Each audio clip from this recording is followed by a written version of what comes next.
Ever try to get your man to talk about personal issues? You know it's not easy, especially when you're talking about today's topic. Male hair loss affects 60 million guys. Women too. Dr. David Samadi, a member of our Fox News Medical Aid team, a Fox News contributor, has been discussing a lot of issues that affect men. This is one I had actually asked you about for women as well. Tell us what some of the major types of hair loss are and maybe what causes it. Well, the most common one is what we call a male pattern and bald pattern, or androgenic alopecia. That's 95% of the hair loss, and the cause of it is mostly genetics. Now, a similar thing happens also in women, and genetics plays a big role. So that's majority of them. But then there are also 5% of them that's caused the areata alopecia, and that has to do a lot with stress, illness, medical diseases, and chemotherapy, and etc. But genetics plays a huge role in this. Father's mother, mother's father, you never know where it comes from. Good point. We always thought it was from the mother's side. Now new study shows that it's polygenic. It's from both parents. So if you have the gene in the family, now you most likely will be affected.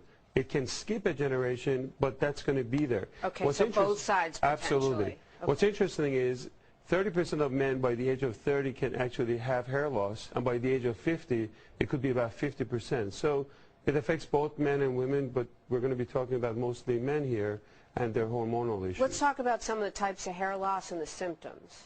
Okay, so when we talk about androgenic ones, or the male pattern baldness, it really starts from receding the hairline. It starts going toward the temples, and the most severe case is the horseshoe pattern. That's when the whole top area is gone. When you talk about the areata alopecia, or the stress factor, those are the patchy areas that are temporary loss and they're reversible. Those are easier to really treat. Okay, in addition to the genetic component, you say poor nutrition, certain illnesses, you mentioned stress, that's a huge one. Are there medications that men may be taking that can cause hair loss? Certain medications you want to watch out for, usually antihypertensive medications, beta blockers. Some cholesterol medication can actually cause that.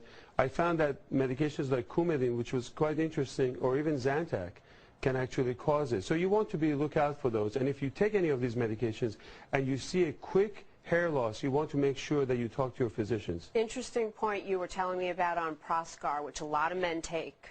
Absolutely. You know, one of the main causes of this is the male hormone testosterone. The scalp, makes this 5-alpha reductase. It's an enzyme that converts the testosterone to dihydrotestosterone. If you look at the animation, you can see the dihydrotestosterone, or the active form of testosterone, actually affect the follicles. And over time, it can actually shrink the base of this hair and result in the hair loss. So DHT, or the active form of testosterone, is the main reason why men actually lose their hair. And Proscar has Propecia in it, now, which is a treatment for hair loss? As a urologist, I use a lot of Proscar because what it does, it prevents that enzyme. So it prevents the testosterone to active testosterone, and we found out that men actually end up having hair growth. A smaller portion of Proscar is called Propecia. And Propecia is 1 milligram. So the main take-home message is that if you're taking those medications, it can affect your PSA or...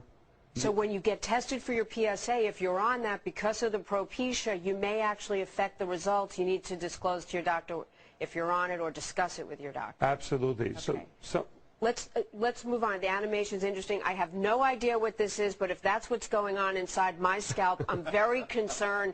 As you show us that, doctor, and tell us what it is. Tell us about treatments. People want to know what to do. Well, this is actually an interesting demo. This is by 3B Scientific Company.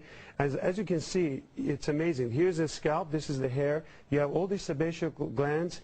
Usually Rogaine, which is a topical one, affects the scalp, and that can increase the blood flow to the hair. Propecia that you talked about actually works on the follicles, and it inhibits the DHT hormone, and that can affect the hair growth. And doctor, this was great information, and women should also talk to their doctor if they're on those medications as you discussed. It could be affecting their hair loss too. Thank you so much.